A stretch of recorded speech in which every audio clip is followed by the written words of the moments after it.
नारद जी माता कयादु को अपने आश्रम में ले गए और आश्रम में सुंदर सुंदर कथाएं सुनाते हैं। प्रहलाद जी अपने माँ के पेट में बैठे बैठे सुनते हैं। प्रहलाद जी अपने माँ के पेट में ही बैठे बैठे नारद जी कथा सुनाते हैं और सुनते हैं। कालांतर में प्रहलाद जी महाराज का प्रादुर्भाव हुआ। प्रहलाद जी 4 भाई हैं। कौन कौन से हैं 4 भाई? हिराद, अनुहिराद, संघ्राद और प्रहलाद। हिरण्यकश्यप प्रहलाद को बड़ा लाड करता, दुलार करता, स्नेह करता और अपने आश्रम में वहां से महात्मा के आश्रम से ले आए।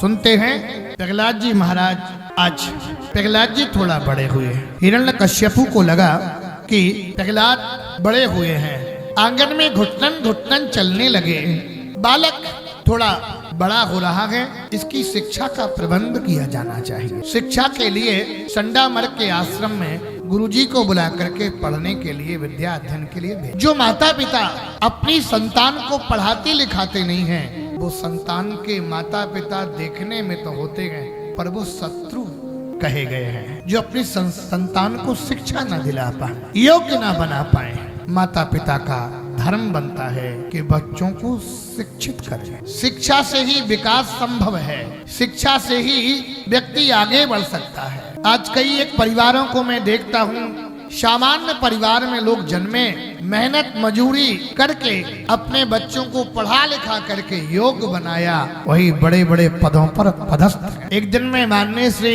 नितिन गडकरी जी का वीडियो देख रहा था, बहुत अच्छा बोलते हैं वो। उन्होंने कहा मेरे पिताजी, पूज्य पिताजी चाहते थे कि नौकरी लगवाऊंगा, इसको नौकर बनवाऊंगा, तो मैंने कहा नौकरी नहीं करूंगा, नौकरी देने वाला बनूंगा। और स्पष्ट कहा, न मैं कोई टिकट मांगता हूँ, न किसी के लिए कोई जी हजूरी करता हूँ, मैं तो निष्पक्ष काम करता हूँ, भारत माँ की सेवा करता हूँ। सज्जनों, शिक्षा से ही विकास संभव है। अपने शौक शराबे थोड़े कम कर लेना, अपनी जरूरतें कम कर लेना, लेकिन अपने बच्चों को शिक्षा जरूर दिलवाना, उनको शिक्षित जरूर करना, फिर उसका भाग्य है। शिक्षा का मतलब नौकरी ही नहीं कि नौकरी के लिए ही पढ़ाया जाए। शिक्षा कहीं भी रहोगे वहाँ काम आएगी। आज संडामर्ग के यहाँ पढ़ने के लिए भेज दिया, पर वहाँ तो पढ़ाते हैं कुछ। प्रहलाद जी तो पेट से ही सब कुछ सीख के आए। राक्षसों के यहाँ तो केवल मार काट की विद्या सिखाई जाती है। एक दिन विद्या अध्ययन के बाद हिरण्यकश्यप ने सोचा कि देखे प्रहलाद ने गुरुकुल में क्या सीखा, क्या पढ़ा। टेस्ट लेने के लिए प्रहलाद को बुलाया। अपने बच्चों का कभी कभी परीक्षण भी करें, देखें क्या पढ़ रहे, क्या शिक्षा ले रहे। ये प्रहलाद से पूछा, तुमने गुरुकुल में क्या क्या सीखा, क्या क्या पढ़ा है अभी तक, वो मुझे पाठ्यक्रम सुनाए।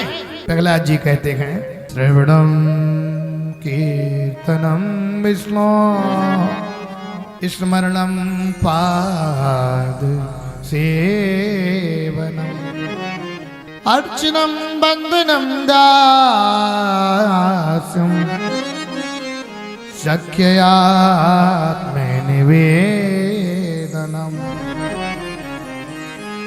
पिताजी 9 प्रकार की भक्ति होती है और एक भी पूर्ति हो जाए तो भी जीव का उद्धार हो। भक्ति किसे कहते? लोग भक्ति भक्ति कहते, पर भक्ति कहते किसे है? प्रेम की पराकाष्ठा। किसी का प्रेम संसार में है, पुत्र कलत्र में है। संसार का प्रेम परमात्मा के चरणों में अर्पित कर दो, वही भक्ति का रूप धारण कर लेता है। जननी जनक बंधु सुत दारा तन धन भवन सुहृद परिवारा, सबकी ममता ताक बटोरी। ये जो महापुरुष बैठे हैं ना, इन्होंने सबका त्याग किया। जननी का त्याग किया, जनक पिता का त्याग किया, तन का भी त्याग किया, नाम भी बदल गया, नाम भी दूसरा हो गया, गोत्र भी बदल गया। महात्मा का गोत्र होता अच्युत, गोत्र नहीं बोला जाता। कितना भी बड़ा यज्ञ करें, कितना भी बड़ा अनुष्ठान करें, और बल्दियत में पिताजी की जगह गुरु जी का नाम। सबका परित्याग करके एकमात्र भगवत शरणापन्न हो जाना। भरत के सामने 5 धर्म खड़े थे, ध्यान देना। कुछ लोग कह रहे थे थोड़ा मानस से जोड़ दिया करो। भरत के सामने कितने धर्म खड़े हुए? 5 गिन लेना। मात धर्म, पितृ धर्म, भ्रात धर्म, राष्ट्र धर्म, भगवत धर्म। भरत जी ने मातृ धर्म का परित्याग किया, माता की बात कहाँ मानी? पितृ धर्म का भी परित्याग किया, भ्रात धर्म का भी परित्याग किया, राष्ट्र धर्म का भी परित्याग किया, केवल एकमात्र भगवत धर्म का पालन किया। भरत, गुब्बारे थोड़ा अलग लगा दो तो सबकी फोटो आना चाहिए, शाम को सब देखते हैं घर जाके। हाँ, कोई बचना नहीं चाहिए, कैमरा सब पर घूमना चाहिए, नहीं तुम्हारी खैर नहीं फिर। हाँ, हमेशा दिखेंगे आप इसमें। कहीं का भी कार्यक्रम चलेगा, नेट पर आप लोग अमर हो गए। इसलिए तो कहते कि अच्छे अच्छे कपड़े पहन के आया करो, थोड़ा सज बज के आया करो।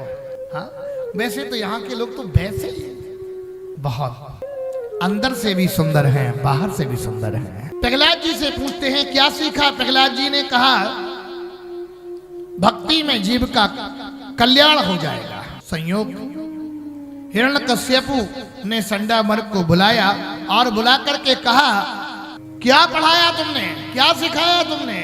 मार काट की विद्या की जगह तुम तो भक्ति की पाठ पढ़ाते हो।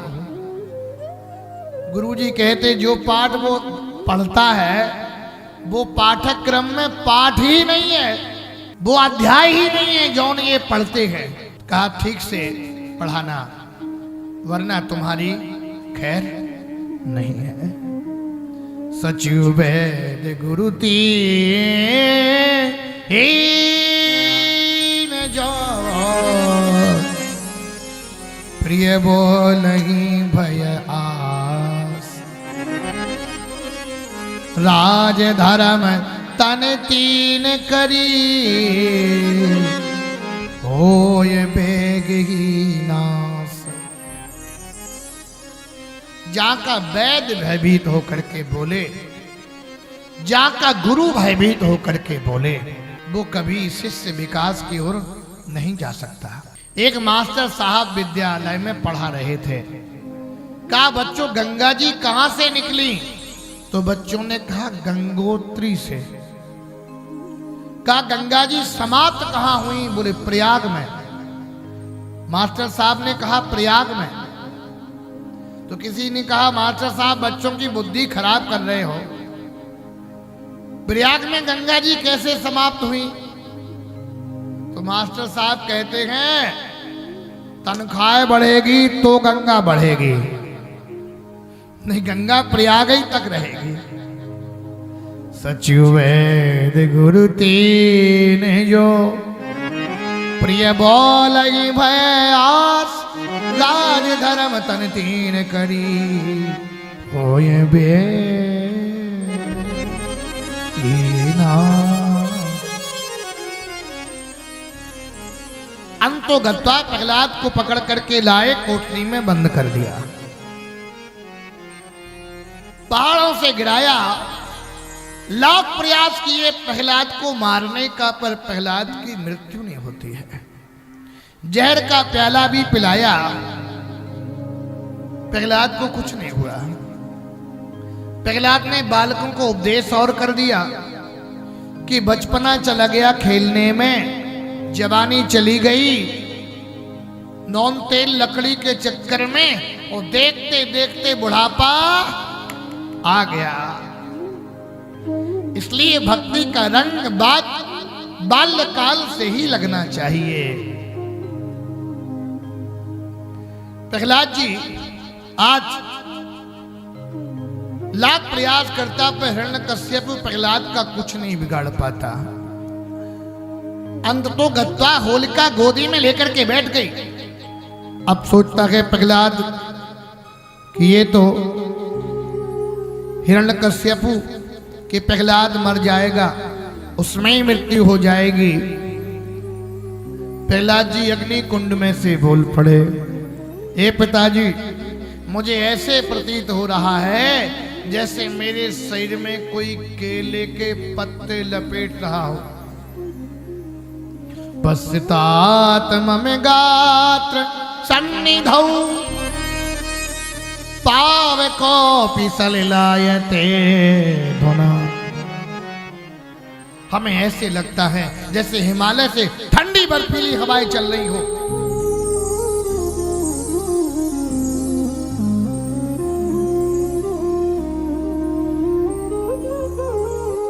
और मुझे ऐसा लगता है